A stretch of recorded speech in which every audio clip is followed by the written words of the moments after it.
Hello, welcome back. We're here with Nicolás Pereda, the director of Fauna.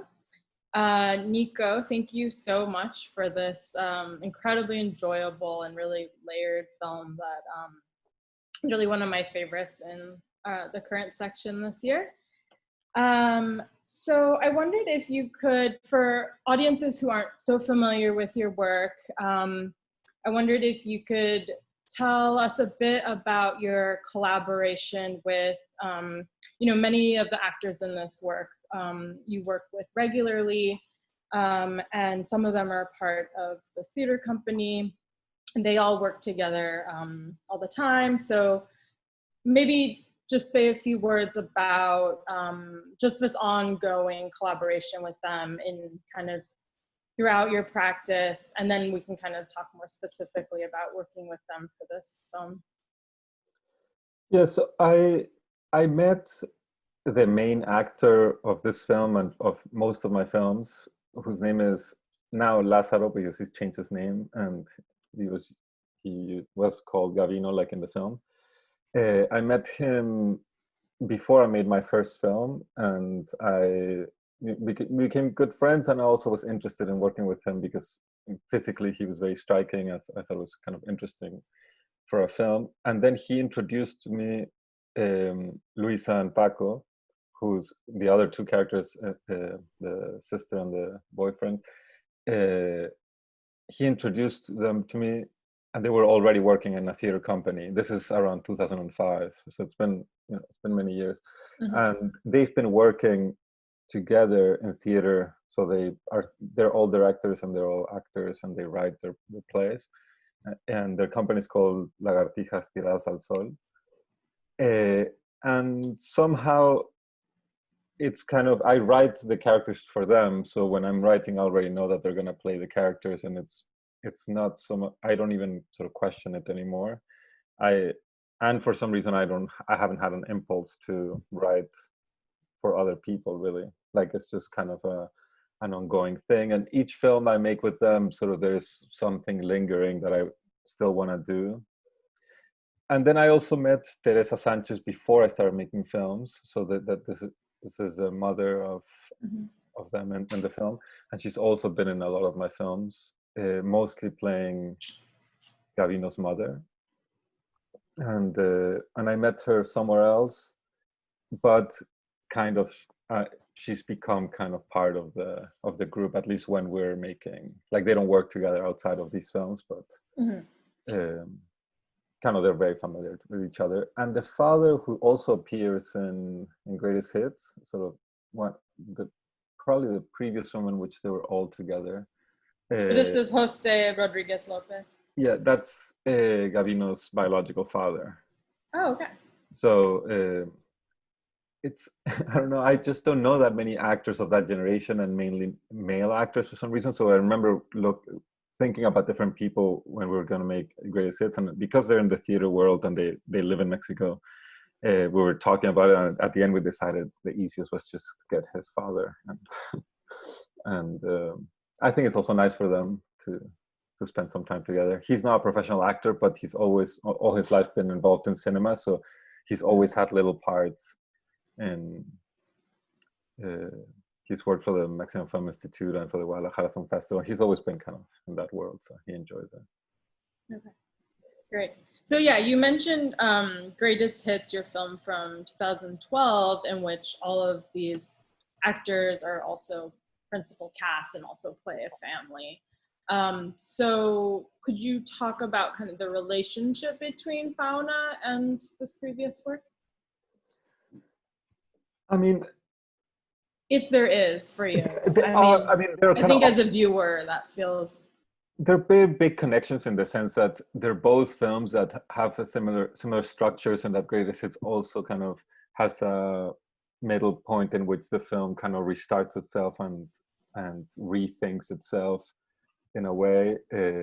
Greatest Hits does kind of the opposite movement than this one, and I was more or less conscious of this making it, in that Greatest Hits becomes, they both films, Fauna and Greatest Hits, start as kind of realist fiction. or something like that. No, like a very kind of mundane. Not the acting is kind of neutral, if one can call it that, or at least the yeah. Let's leave it at that. And then in Greatest Hits, the film turns into what we could call a documentary, perhaps, in that actors stop, like, really leave their characters and become more themselves. I'm starting to film a little bit more about what they think, not about what I told them to think through their characters. And in this one, the movement is kind of the opposite. I mean, they start wearing wigs. The fiction becomes a little bit more outrageous. So there are these parallels, but maybe they're like they're counterpoint of each other. These films. Yeah. I'm interested. I mean, I've made other films as well with, like, where family structures are important and relationships between, the different, what it means, and they're kind of archetypical characters of Mexican families as well, and I play a little bit with that as well in both films. So maybe we could touch on the two texts that you kind of mentioned in the introduction, and the ways in which, I think one of the texts you mentioned to me earlier that is kind of the basis of the book that Gabino's reading in the film, which is Fauna. So can you talk about kind of where you entered with these two kind of inspirations and how you diverged from them?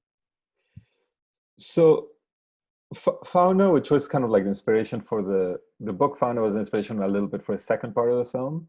In a way, it's a book by Uruguayan writer Lebrero, whose actually more interesting book to me are other books than Fauna. And I was reading a lot of his books at kind of at the same time.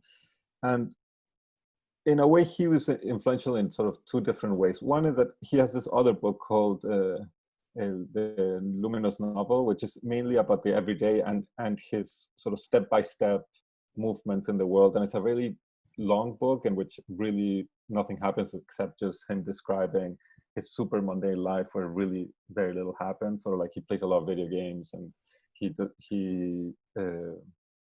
kind of is alone. He doesn't have I think at some point he doesn't have a fridge, and so he has to go out. Anyway, so very sort of super mundane stuff.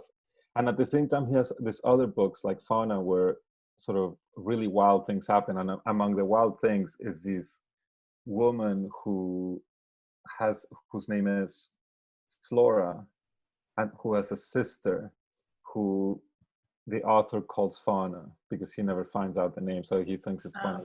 Fauna. And that's kind of where these sisters come from. And one of the things that I wanted to keep from the book, which I don't think it's clear in the film, but it was not that important. In the book, it's very clear, which I thought was a bit too much.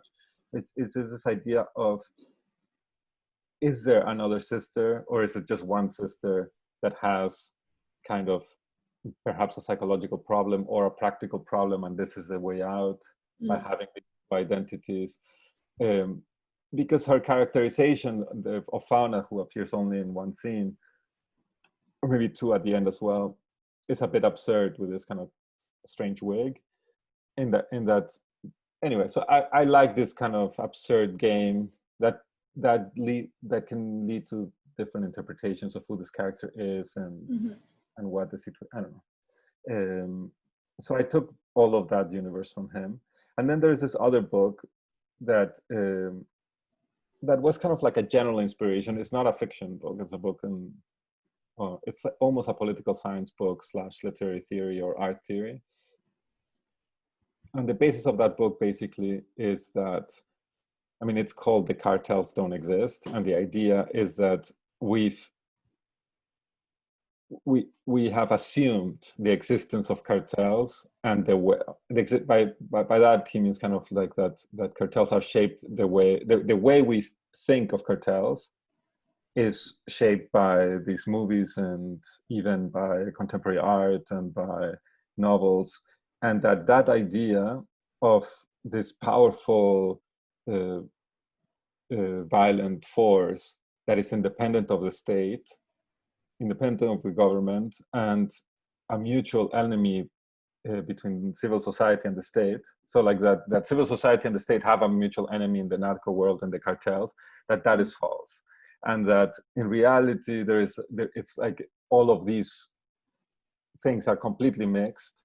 And it is a real problem when TV shows like Narcos Mexico or he even talks about some more like sophisticated worlds, so not necessarily just entertainment, deal with these three different entities as separate entities, whereas he thinks the state and the narco are just one single thing.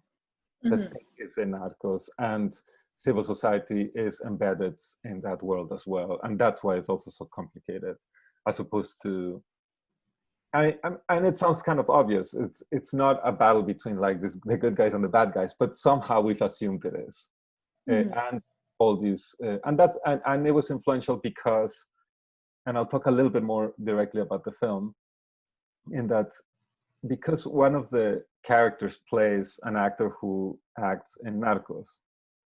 And that is kind of the motor of the first part in some ways. It's kind of like that's the engine of their relationships, of their excitement.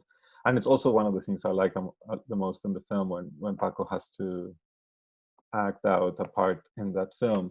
And so actually the film has many references of all kinds, and that whole scene was taken out of one episode of Narcos, because Paco actually does act in that series. So wow. Okay. And he's acting. So he, as an actor in real life, is in Narcos. Yeah. Okay. And he is in. I mean, now they're making more seasons, but when I've only saw the first season because I was looking for him, because he had told me that he had been in the film while I was writing this, and I was really interested in sort of our personal responsibility, our personal politics, and how we believe, our ideas about the world.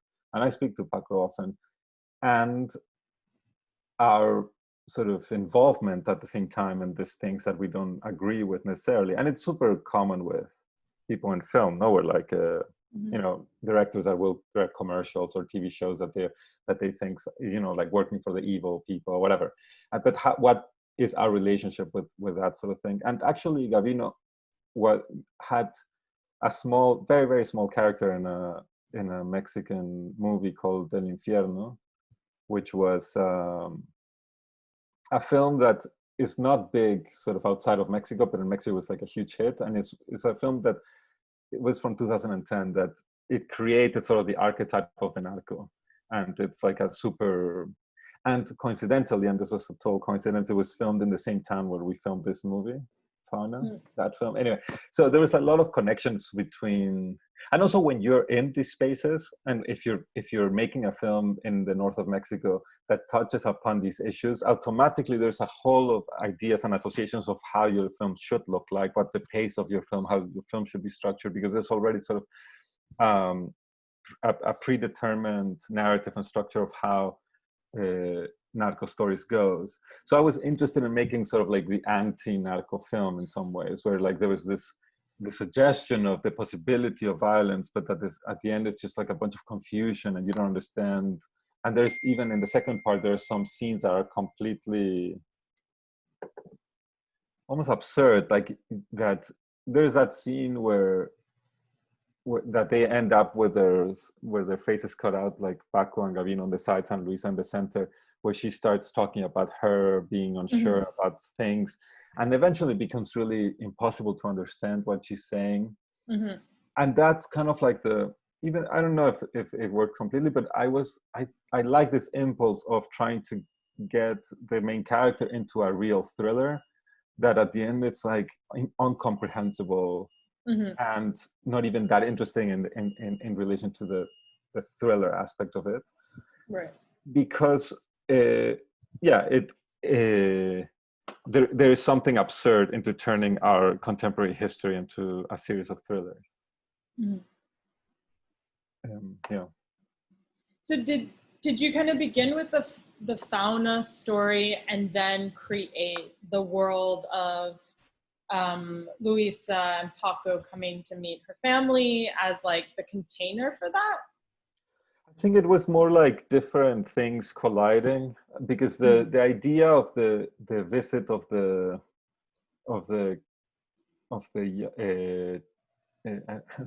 call them children, the siblings, The couple, the siblings, and the couple visiting the parents, was a sort of a parallel idea that I had about something else. Just like how is it, what happens when you visit your parents, which is a kind of like a more common idea of like, what is your relationship with your parents once you're older, and things that are not related to this main theme. So I was not, it was more a job, the film, of knitting together different ideas and narratives, not so much creating a vessel for an idea. Because in fact, the whole idea, the sort of the political idea which I described, I think didn't need an external vessel, because I had Paco and Narcos, and that was so I already had that narrative. Even though I was interested in this politics, I had sort of, his life had given me this kind of opportunity of just talking about this. So he was going to be this actor who didn't have many lines, but was celebrated by everybody because he finally managed to get into this big show, which I think is not necessarily too far from the truth in some way. And at the same time, he doesn't give a shit about his part in that show. But at the same time, that's the only, I mean, I don't pay them nearly enough for them to be able to live. So like, they need to do these, and their plays also don't generate enough money to live. So these are the things they do. So it's always, anyway, this is a side note, but it's always kind of like this funny thing with the actors, that they're even sometimes, Gavino stopped in the street all the time. When I would walk around with him, and people would stop him and ask for signatures. And I've made like 7 feature films with him. And as being like stars of your films. No, but they get stopped for being in like the shitty TV shows or in like commercial or whatever. Like, and so we always laugh because they never heard of anything that we've done together, or for that matter, their plays. So like, the things that we spend our whole lives doing, the world doesn't give a shit. It's like the things people care about is like, he was in a silly TV show, and then tons of people. And Lisa doesn't do any of this stuff. She just lives in the countryside for very cheap, so nobody knows who she is. So I was curious about the kind of narrative tone of this film, because a lot of your films have these kind of layered realities and fictions that I think often as the audience going into it, we're kind of trying to get a foothold of what the logic of these worlds are. I'm thinking about a couple of your recent films, like My Skin Luminous, which we showed last year, or which actually Gabino was the co-director on that film. And then the Private Property trilogy, where, it's either, if it's between kind of fiction or documentary, or trying to kind of assess kind of the lyrical, magical nature of the work. And I feel that in this work, from the beginning, we go in and we feel like, oh, this is a narrative with actors, and we're kind of brought into it. And even in the shift that happens, there's more of a sense that we kind of understand that there's kind of a narrative within a narrative. So I wondered if you could just speak to that. Yeah, I mean, in that sense, this film is more traditional in that at least you have a foothold in where you are, and the transition between one part and the other is super conventional. And that, like, if he has a book, it's like, what is this book about? This, about this, and then you jump into the next thing.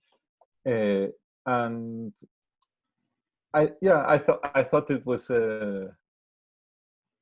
I was working in a very different sort of mindset in relation to this idea of documentary. So a documentary was not in my mind at all, because I mean, like you mentioned, I generally work with sort of this with characters and characters that become themselves, and or like just regular people that suddenly have like these bursts of fiction. And this time around, yeah, I think I mentioned before, in a way that I wanted it to go in the opposite direction. So actors that become more actors that are working in a more realist sense, that sort of turn into actors that are a little bit more, it's not exactly melodramatic, but whose lines are a bit more complicated to deliver in a realist sense.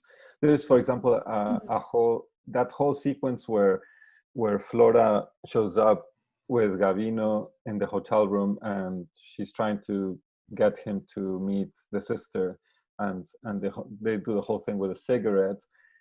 And there is a couple lines that are not within the fictional environment that are really weird, actually, lines for me to write, because he says something like, you know, I don't know how to do things, and he says something about, I can't remember the exact line, but it's a very odd line. It's I almost have it in the tip of my tongue. But anyway, it's this kind of Is it the weird part where she kind of calls him out and is like, why did you say that? That makes no sense. And then he kind of starts over. I was thinking right before he acts, he says that he's willing to do things. Uh-huh. It's like, oh, I don't know, I am. And she says, you're a coward. He's like, exactly. That's why I'll do anything in my power to help you. I mean, those are weird lines for me. Those are like really kind of melodramatic, very kind of almost soapy lines. Yeah, it's exactly that line. And so in that moment, it's like I would never write something like that in most of my films, and I kind of gave myself permission to do this weird. And also the camera does a kind of a weird thing in that moment where like it's not exactly the soap opera where like something's going to happen and the zoom in happens and then you hear the line, but it's almost like that. Like, you know, I wait for, there's these kind of moments that are a little bit more the first part is kind of most of the time waits for the characters to kind of deliver the things. The camera's a little bit more neutral, except perhaps in the part where they're acting. So like where Teresa and Luisa are acting a part, and then the camera does just kind of like zoom. They walk towards the lens, and but they're in a fictional environment, and so that's kind of. But the camera does kind of throughout anticipate the characters' movements, and, you know, much more than your camera usually does, which is much more kind of wide, observational, you know. Yeah, that was kind of this idea of if the actors were gonna say these things, then the camera should kind of also participate in this new sort of form. And that's why at the beginning of the film, so not in the first part of the film where Teresa and Luisa act out this part that Luisa's rehearsing, I wanted to sort of start showing that language to some degree. So anticipating the second part, because and it was quite enjoyable to switch styles in that sense, to start thinking about the camera in perhaps it's a more conventional way, in the sense of like thinking about the camera in relation to what people are saying and things like that, which I generally don't do. But because I never do it, for me it's like a whole new whole new world. But so was the writing process where you really kind of wrote a script for this film, or is there aspects that the actors are improvising and kind of working with you on the dialogues? I mean, in the first part, they're like improvising to a certain degree. I mean, everything's written out, but like always, we always work in a way that they read things and then they're pretty good. I mean, they memorize things in the moment. I remember writing them this email before we went, like 2 weeks before the shoot. I wrote to them that, I don't know, I was writing about the film, and at the end I wrote, please memorize your lines. And then when we saw each other at the set, everybody was like, what was that? What was that about? Like, when have we memorized our lines? Like, so everybody was kind of making fun of the fact that I asked them to memorize their lines. And because they do memorize their lines, but they do it just right before we shoot. And because, you know, film takes a little while to set up, and the camera and whatever. So while we were setting up, they were memorizing the lines. So the second part, more than the first part, because of this kind of a little bit of what I was talking about, the outrageousness of some of the lines, they kind of couldn't improvise at all. They had to say what was written. Whereas in the first part, when they're like hanging out outside the house and they're just talking about what they do, they follow sort of the logic of the scene and what I wrote, but they add words and they get comfortable. They change the beats depending on the situation. But then, for example, with not all of the actors are in the same. So like Gavino's father is a little bit, he needs very concrete, this is what you say, and this is, because he's not a professional actor. And so when they're with him, they're a lot more exact. In this film, Paco suggested a lot of changes for one reason or another, which were helpful. Just this is what I remember from the script, to make things sort of work better. Yeah.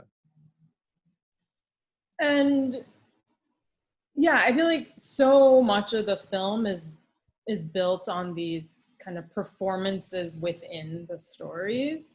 Of course, the narco scene that we're in the bar, but also, the scene with Luisa and the mother. And what was that? What was that piece from? Did you also write that, or was that taken? No, that's from Bergman's Autumn Sonata. Okay. And I like that scene a lot because it's a scene where I think it's Ingrid Bergman and Liv Ullmann, I think, and so Ingrid Bergman is the mother, who I might get. Yeah, I'm pretty sure I'm right about the actresses, but and she's a sort of pianist superstar, and Liv Ullmann also plays the piano, but it's just like this daughter that has stayed home, and and the mother has this glamorous life. And in that scene in Bergman's movie, the mother asks the daughter to play a piece, and the daughter really doesn't want to do it, but ends up doing it because she's super scared of the mom. And she plays, and she asks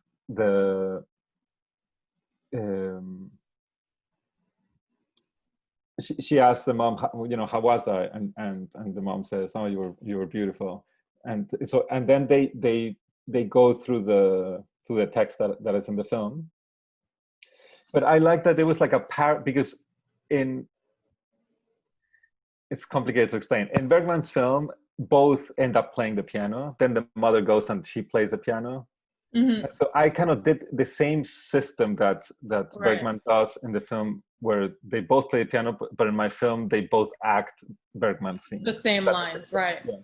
So and I frame it the same way as well. So like, so the framing when they're both close like that, and it's very melodramatic, is the same framing as in. But they're reversed. So like the mother and the daughter. Anyway, so I did some games with that. This film is full of little references because I mean, there is no real reason besides me sort of. I wanted to talk about sort of cultural production from different universes, like from Narcos Mexico to Bergman. There's also a whole scene that is like taken from a Cassavetes movie, but that in Cassavetes it makes sense. Is that scene where Luisa's talking about like maybe it's a disease, but it's I'm a good person, and all of that rant.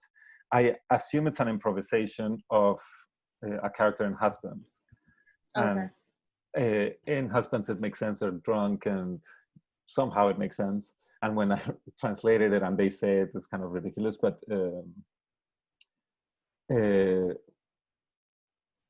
I don't know exactly why I did it and why I chose these specific sort of references as a whole. I mean, I have reasons sort of individually, but I like that the characters were actors, and that they were working in fiction constantly, because that's what actors do. And so that also had to do with the way the whole film sort of turns into a fiction that they're creating.